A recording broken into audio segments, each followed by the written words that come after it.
Our old house we bought last year came with a certain amount of quirks. For example, there's an inch of paint on everything. There's the forgotten childhoods. There's the house next door. And of course, there's the secret room in the basement. There, behind that wall. We found out about it after we bought the house. There wasn't much urgency to get in. That is, until I found the Grand Canyon growing where a bush should be growing. That's the last time I hired that home inspector. Even a noob like me knows foundation issues are no joke. But I wouldn't know the extent of the problem unless I got a closer look from the inside. And that means getting into that room.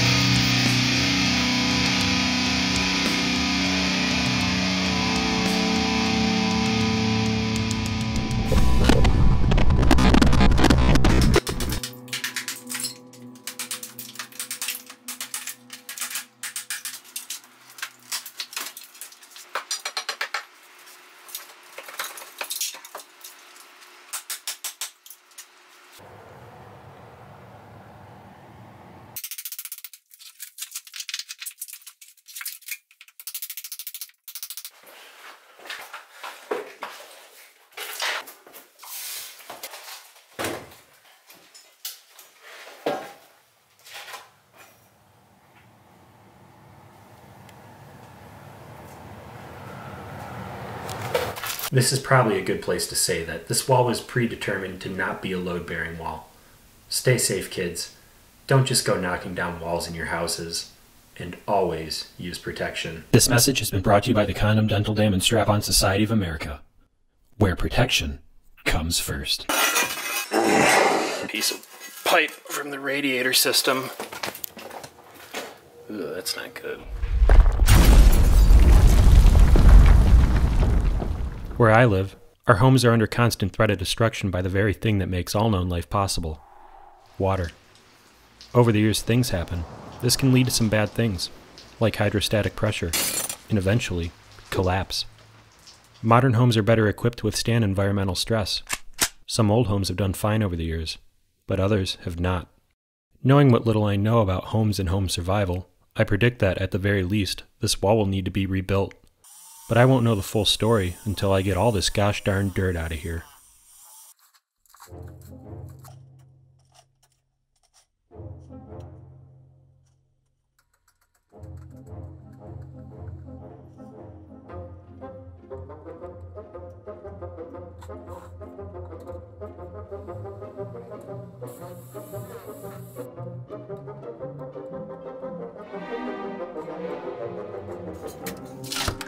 Hell no. I know. Hey, what gives? Come on. Give me the remote. You always do this. See, this is why we always have to do this. Give me the remote. Then it breaks. Give it to me. Shh. No, it's playing. Shh. I got it.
Foundations and walls are built on what's called a footer, or footing. a concrete or masonry pad to prevent the structure from sinking into the ground over time. This room doesn't have that. In fact, the walls don't even go all the way down. This one's about a foot above the main slab. On the bright side, finding a fully finished basement under all this dirt probably would have implied foul play. Why go through such trouble to conceal a room? But, sadly, the truth about this room isn't near as sexy as finding a human body. No, the room wasn't a wine cellar, or coal storage, or a secret treasure trove. It's just a cheaply built crawl space. Most of the homes in this neighborhood have a sun parlor, like mine. The subterranean portion underneath it varies in build quality, depending on how nice the house is. And I've noticed, my home is not the only home in the neighborhood to take this sort of damage, or to even have the subterranean section replaced. The room may have even had an entrance at some point. These toothpicks are consistent with the windows in the rest of the basement.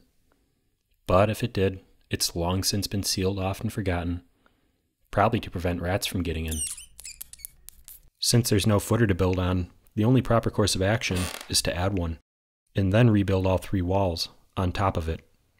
Oh good, the concrete boys are here. I need an easy way to get 8,000 pounds of concrete into the basement. Great, here goes nothing.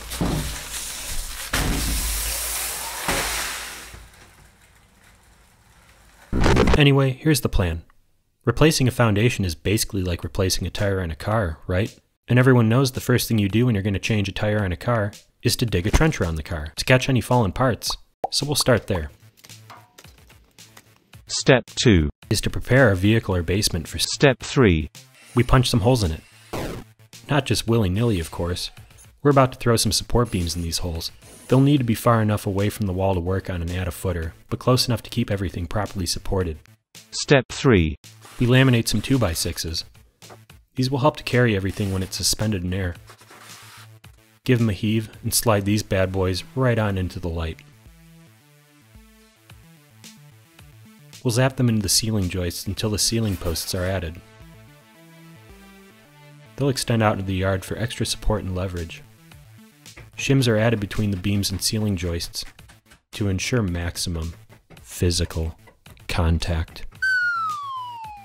Since I like digging so much, I thought a couple of extra holes would be a nice touch.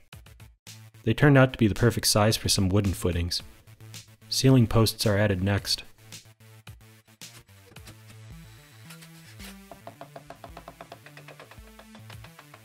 As 4 ceiling posts are required, by law, to change a tire on a car, more are added on what's left of the old wall.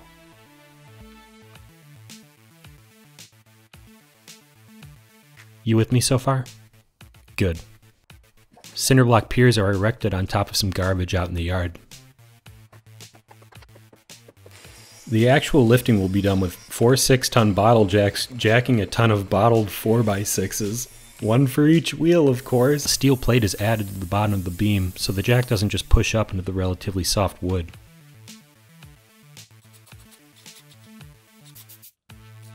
Step 12 is to position the bottle jacks in their corresponding 4x6s. These are then fixed to the 2x6 laminated beams so they're less inclined to move. And that's how you change a tire in a car.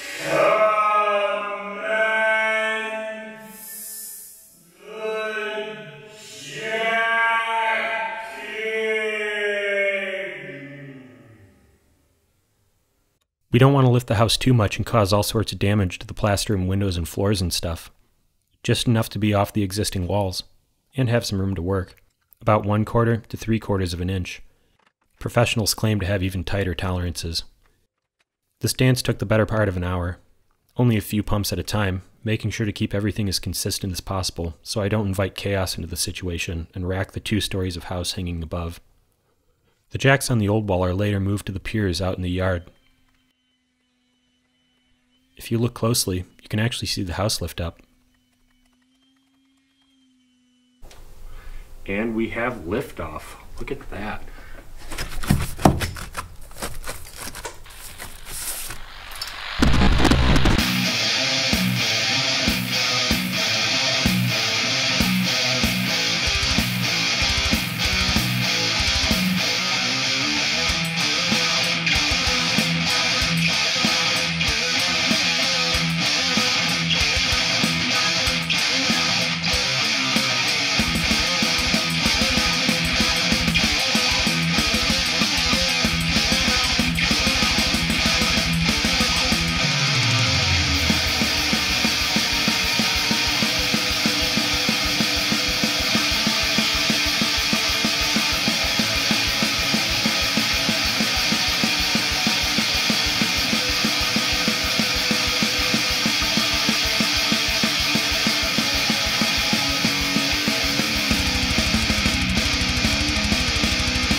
bricks may be gone, but there's still all this gosh darn dirt in the way.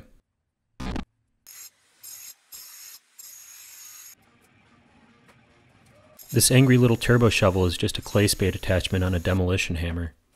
It doesn't look like much, but considering how quickly it cut through eons worth of compressed earth, I'm awarding it with an honorable mention. You would think pouring a relatively small concrete pad would be a simple endeavor, but for footings, this is not the case.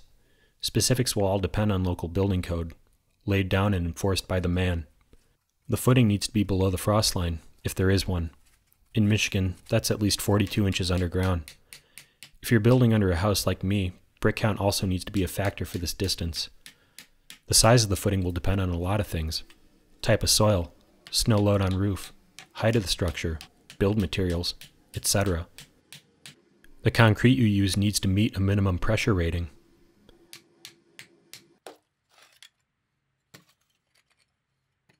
You may be required to reinforce your footing with rebar. Rebar in footings needs to be a minimum thickness, a specific spacing in the center of the footing, a specific distance off the ground, a minimum overlap distance for tying bar together, etc. There also needs to be vertical rebar to lace into the stem wall. We'll get to stem walls later. These bars need to stand at a minimum height and occur at a minimum frequency. There's also water management to consider, like a drain tile. Or, some other sort of underground irrigation system that channels errant water away from the house.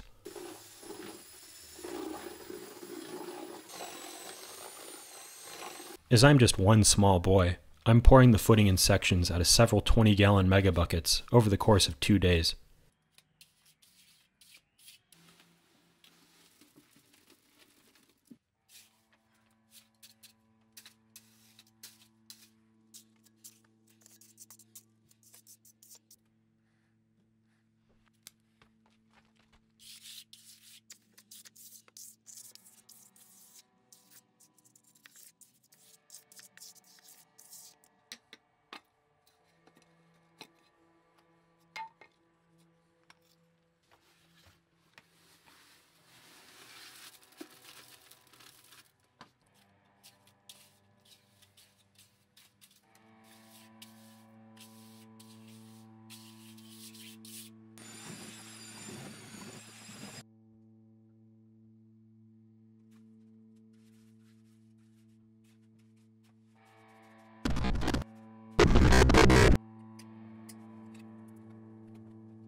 The subterranean portion of the wall is called the stem wall. At least I'm calling it that. It's built with cinder blocks that lace through the rebar sticking out of the footing. Here, I'm setting up a string level to help make sure the wall is going to be plumb and square. The string level trick is perhaps the oldest bricklaying trick in the book. It's like training wheels for the bricklaying impaired. Like me. These posts I'm setting up will be plumb with a suspended house.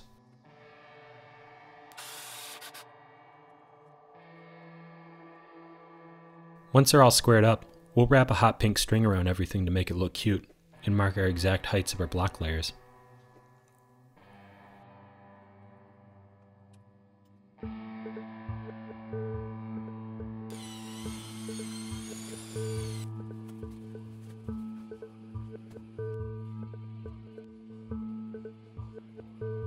The first row is easily the toughest. Any imperfections in the footer will echo throughout the wall if you don't make corrections to compensate.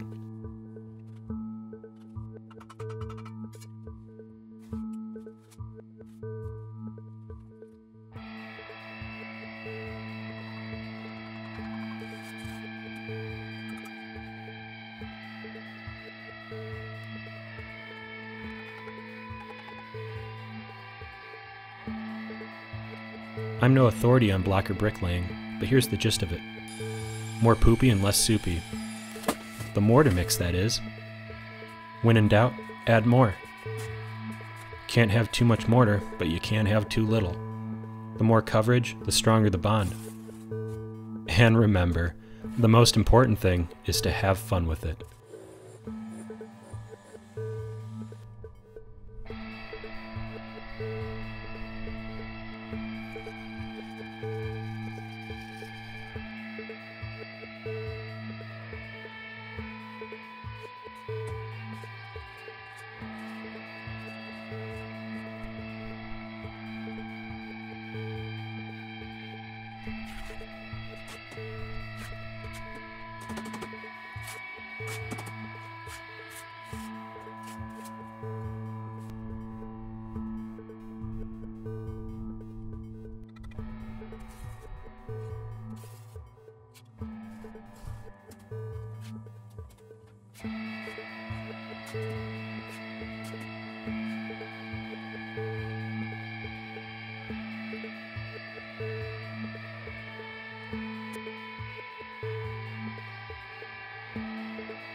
The final step is to fill in the block wall cavities with concrete.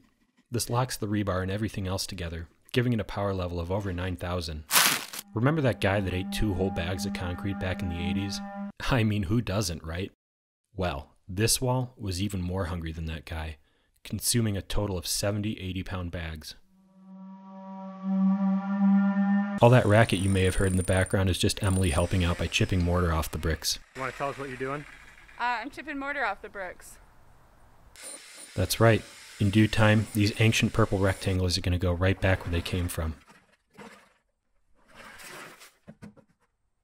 The only real way to properly waterproof a basement is from the exterior. Otherwise, water will get trapped in your walls and cause your house to explode. There are a number of ways to do this. I'm opting for this asphalt foundation waterproofing membrane I got from... Nice! Application is pretty straightforward. Unroll, cut to length, peel the plastic barrier and stick it wherever you want. It gets really sticky when it's exposed to sunlight. It can make adjustments a little difficult. Not sure I was actually peeling that plastic barrier correctly. Whatever you do, don't let the exposed asphalt touch itself. Alright, I feel like we're starting to make some progress.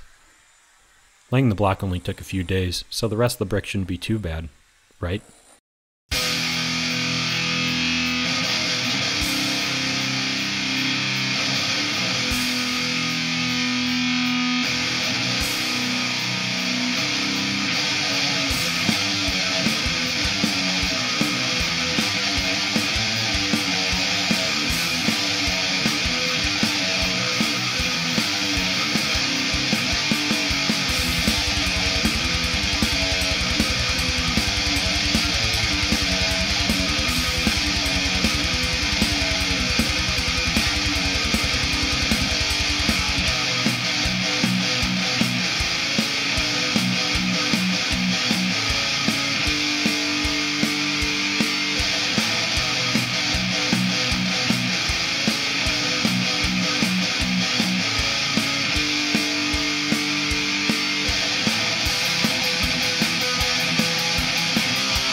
Sure, I probably could have just built the block wall all the way up and saved a lot of time and a lot of money and headache and backache. But just what kind of millennial would I be if I didn't value aesthetics over personal health?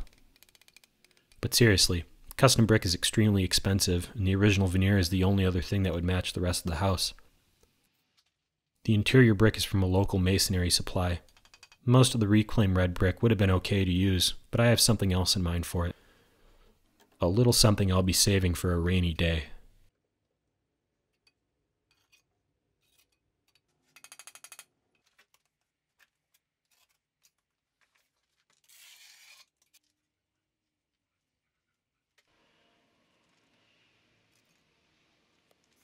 I decided a sassy little window would really tie this whole f***ing thing together. You know, in case we ever need to escape. The window is designed to nest into specific spaces. This is not one of those spaces. Sure, it's thick enough, but I still had to hack up some of my precious veneer brick to make it fit long and short ways.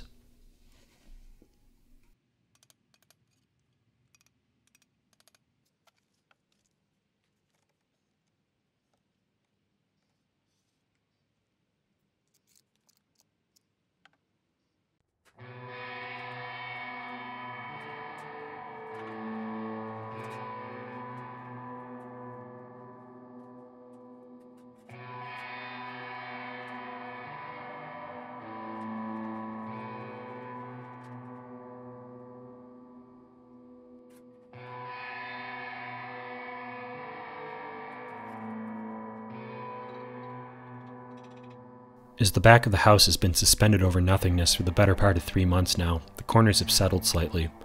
About 3/4 of an inch, we're back to its original height.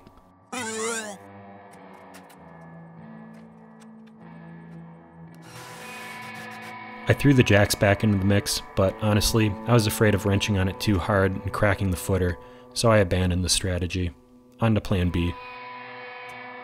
If this was one of those sanctioned, competitive foundation replacement events that are always on TV, then this may be considered cheating. I'm basically shimming up the house with treated lumber.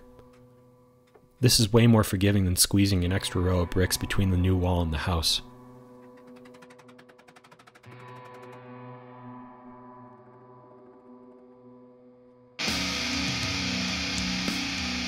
I guess that's everything.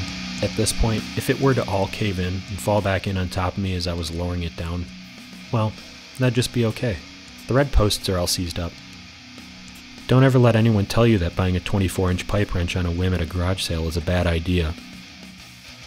I'm just relieving the pressure for now. I'm going to keep these posts here for a few days, just in case the house decides to settle dramatically. Hey, look at that. It's still standing. Let's get these posts out of here and slide the beams out.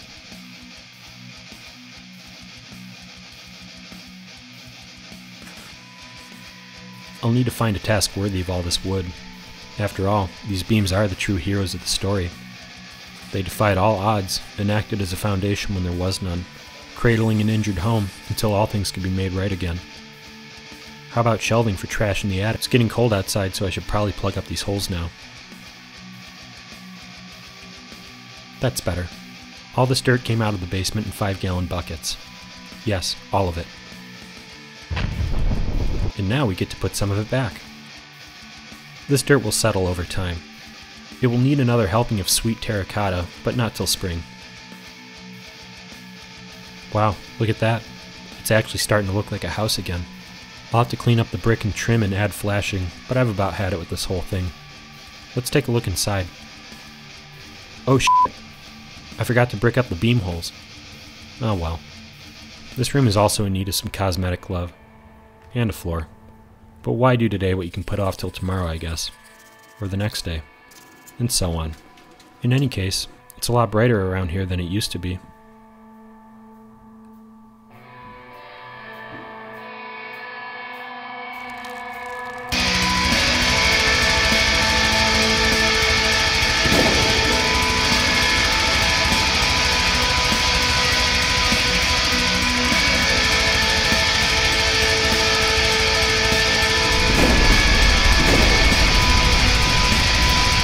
Before we wrap this up, I wanted to give a shout out to some very special helpers I had with this project.